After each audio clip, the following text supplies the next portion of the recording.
ఇలా ఒగ్గు నాలను ఒడ్డుకు చేస్తున్న మన ఒగ్గు రమణకు ఇలా నాకు వందనాలు తెలియజేస్తున్నాను. అలాగే అక్కడ నుంచి అన్నట్టు మన హైదరాబాద్ నుంచి ఇలా మా ఉత్తర తెలంగాణ వెనుకబడ్డది, మా వెనుకబడ్డ మన కళాకారులను ఇలా మీరు ఏ విధంగా ఒడ్డు తీసుకుపోవాలనే ఉద్దేశంతో ఇలా ఇక్కడికి వచ్చి మా వాళ్ళకు ఒక దిక్సుంటాయి ఇలా మా వాళ్ళ కష్టాలను తెలుసుకొని మమ్మల్ని మా వాళ్ళకు సహాయపడుతున్నందుకు మీ అందరూ కూడా ధన్యవాదాలు తెలియజేస్తున్నాను.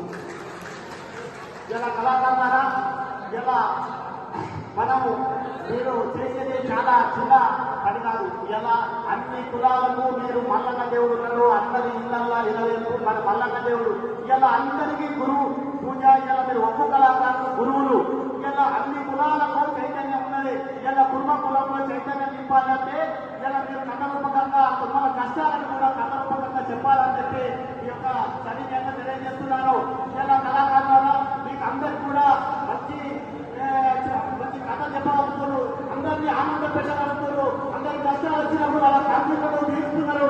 కానీ ఒకటే ఇలా మనము మన జాతిని మనం ఉద్ధరించుకోవడానికి, మన కన్యలను చూసుకోవడానికి, మనం ఏ విధంగా మన హక్కులు సాధించుకోవడానికి, ఏ విధంగా మనల్ని ముందుకు తీసుకుపోవాలని చెప్పి మీరు కూడా ఒక్కొక్క రూపంలో సమాజానికి కనువిప్పు కలిగే విధంగా మన ఈ ఒక్కొక్క సంస్కృతిని, మన కుటుంబ సంస్కృతిని మీరు ఇలా సమాజానికి తెలియజేస్తారని మీ అందరికీ కూడా బాగా వందనం చేస్తున్నాము.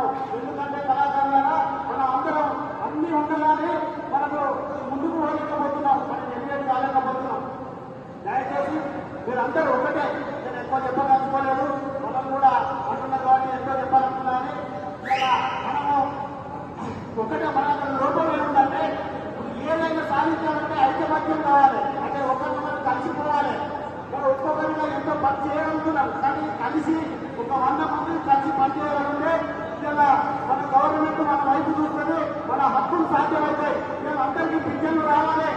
ఇలా ఆంధ్రప్రదేశ్ లో ఒక్క కళాకారులు అందరికీ పింఛన్లు కోసం అక్కడ పోయి గవర్నమెంట్ అడిగే పరిస్థితి ఉంది. ఇక్కడ మీరు ఇరికి ఉండాలంటే ఇక్కడ ఒక్క ఆధ్వర్యంలో ఇక్కడ కలిసిన పెద్ద పెద్ద నాయకులు కూడా మన అంతా ఒకరికి ఉండేది ఒకరు అడ్డుకొని మన తల్లిని మనం చూసుకోవాలంటే వాళ్ళు ముందుకు వస్తారు.